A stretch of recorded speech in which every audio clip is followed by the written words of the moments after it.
I'm Donna Blanchard, and this is a Think Tech commentary. I'd like to talk about thought versus feeling. And let me just say this first. I think most of us go through our days reacting to a combination of thought and feelings that we spend very little time dissecting or understanding.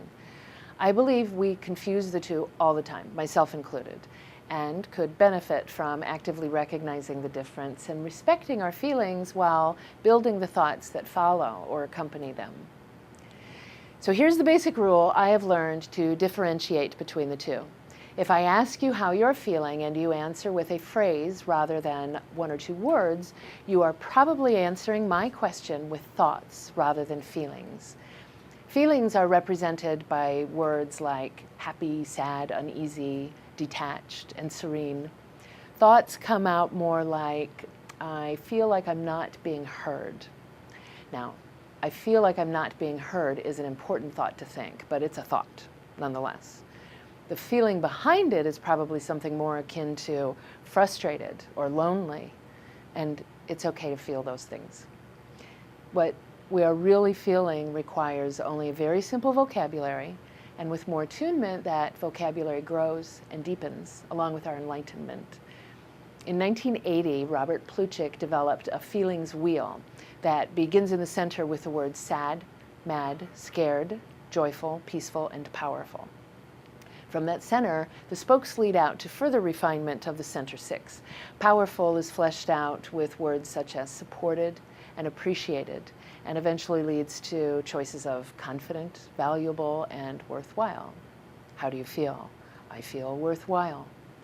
Recognizing and defining that feeling can go a long way toward deciphering the code of our grounding in this existence. And let's face it, sometimes we intellectually know that we are valuable in a given situation, but we don't necessarily feel appreciated or worthwhile. And that's a valuable feeling to recognize and explore. Let's look at this from another perspective. Sympathy versus empathy. I might say I feel sorry for that homeless man, but often I am really expressing that I recognize his circumstances are rough, and I wish that didn't happen to me. Let's look at this from another perspective. Sympathy versus empathy.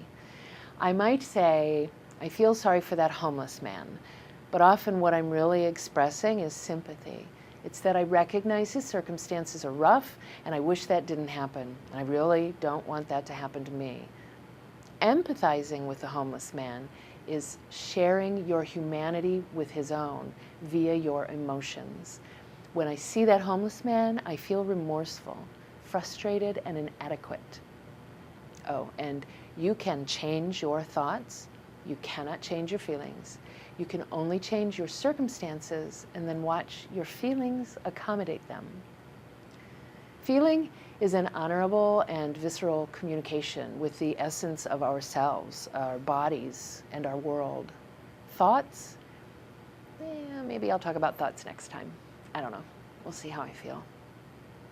I'm Donna Blanchard, and this has been a Think Tech commentary.